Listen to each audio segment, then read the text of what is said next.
आज मैं आप लोगों को क्लास 8 का हिंदी चैप्टर 11 को पढ़ाने वाला हूं, जिसका नाम है कबीर के पद। जिसका नाम क्या है? कबीर के पद। इनका पूरी व्याख्या समझेंगे हम, आपको पूरा व्याख्या बताएंगे, हर एक पंक्ति का बताएंगे। जिसके लेखक कबीर जी हैं। जिसके लेखक कौन है? कबीर जी हैं। सबसे पहले हम पाठ का परिचय जान लेते हैं कि पाठ में क्या सब हमको पढ़ना है। सबसे पहले देखिए, कबीर जो है वो भक्ति काल के अप्रीतम भक्त कवि थे, समझे ना। उन्होंने अपनी रचना के माध्यम से भक्ति के नाम पर व्याप्त ब्रह्म आडंबरों एवं व्यर्थ अनुष्ठानों पर करारा प्रहार किया है, समझे ना। पाठ में शामिल पदों में उनका यह रूप मुखर हो उठा है कि पदों की महत्ता जो है ना, अर्थ में खास तौर पर उल्लेखनीय है। पदों की महत्ता का जो अर्थ है वो खास तौर पर क्या है? उल्लेखनीय है। उनका भाव बोध न सिर्फ तात्कालीन समय से जोड़ता है, सिर्फ भाव का बोध नहीं करता बल्कि तत्कालीन समय से भी जोड़ता है, बल्कि समकालीन समय भी उनकी उपदेयता यथावत है। समकालीन समय भी इनकी उपदेयता क्या है? यथावत है, समझे ना। और देखिए आगे क्या कहता है। पहले पद में स्थापित रूढ़ियों के समांतर सत्य के सीधे साक्षात्कार की प्रस्तावना है, अर्थात कागज की लेखी की जहाँ कहता है आखिर देखी की प्रतिष्ठा। वही दूसरों के पद में ईश्वर या अल्लाह कहीं बाहर ढूंढने की जगह नहीं है, बल्कि वो अपने भीतर ही है। ये साक्षात बात कही गई है। पहले मतलब पुराने भ्रांतियाँ जो भी हैं उन सबको कहता है कि कागज की लेखी पर मत विश्वास कर, आंख से जो देखता है उस पर विश्वास करे। और दूसरे लेखक में दूसरे पंक्ति कहता है कि भगवान को कहीं और ढूंढने से नहीं मिलता, बल्कि तुम्हारे अंदर ही वास करता है। कौन?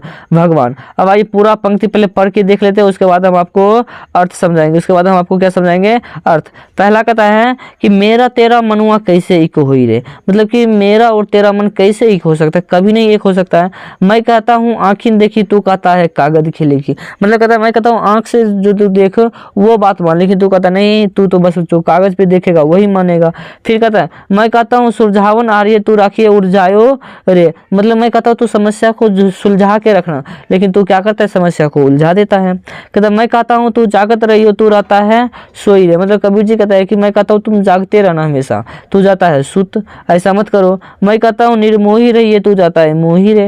मतलब मैं कभी कहते कबीर जी कि मैं कहता हूँ अनुरागहीन रहो, किसी चीज से मोह लोभ लालच ना करो, लेकिन तू किसी भी चीज पे मोह जाता है। कहता जुगुन जुगुन समझावत हारा कहीं ना मारत कोई, मतलब बार बार समझाते समझाते थक गए कबीर, लेकिन कोई नहीं मानता है।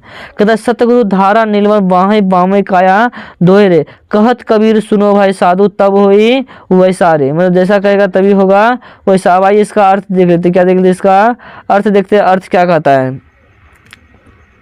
कबीर जी कहते हैं पहला पंक्ति के अनुसार कि मेरा तेरा मन कभी एक जैसा नहीं हो सकता है। तुम कागज के लिखा हुआ कहते हो और मैं कहता हूँ कि आंखों से देखा हुआ कहता हूँ। तुम मनुष्य की समस्याओं को उलझाते रहते हो, लेकिन मैं उनकी समस्याओं को सुलझाने वाली बातें करता हूँ। मैं इस संसार को सावधान बनाना चाहता हूँ, लेकिन तुम अपने को विद्वान कहते हो और खुद सोए हुए रहते हो। अपने आप को विद्वान कहते हो और खुद सोए रहते हो, तो वो थोड़ी विद्वान हुआ, समझे। और कहता कि मैं कहता हूँ संसार की चीजों के साथ मोह मत करो, किंतु तुम मोह में पड़ जाते हो। कबीर जी कहते संसार की चीजों में मोह मत करो, लेकिन तुम मोह में पड़ जाते हो।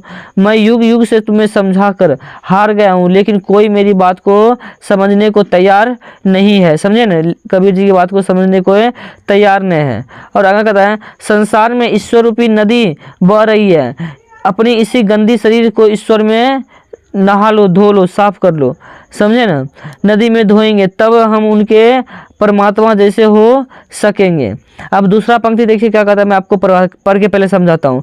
कहता मोको कहाँ ढूंढे बंदा मैं तो तेरे पास में, ना देवल ना मैं मस्जिद ना कावई कैलाश में, ना तो कोनो क्रियाक्रम में ना ही जोग वैराग में, खोजी हो तो तुरते ही मिलियो पलभर की तलाश में, कहे कबीर सुनो भाई साधु तब सांसों की सांस में। मतलब कि लेखक कहते हैं भगवान से कि भगवान को तुम कहाँ ढूंढोगे? वो ना मंदिर में है, ना मस्जिद में है, ना कैलाश में, समझे ना ही कोनो क्रियाक्रम में है, ना ही कोई जोग वैराग में। उसे अगर आप ढूंढते हो तो वो आपके शरीर के अंदर ही मिल जाएगा, आपके शरीर में निवास करता है, आपके शरीर में क्या करता है? निवास करता है। इसका भाव अर्थ समझ लेते हैं।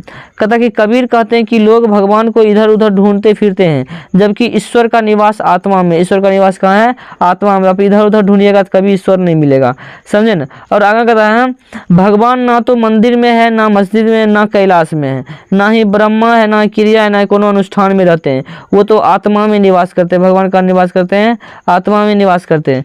कहते यदि तुम सच्ची खोजे होगे तो वो पल भर में ही पा सकते हो, सच्ची मन से खोजोगे तो वो पल भर में ही मिल सकता है, समझे।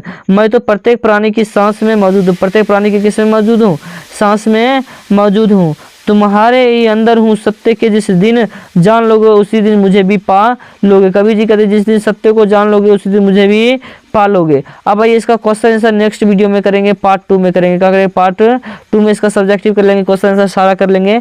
अगर आपको ये वीडियो अच्छा लगा तो आप हमारे चैनल को सब्सक्राइब कर लें। थैंक यू वीडियो देखने के लिए।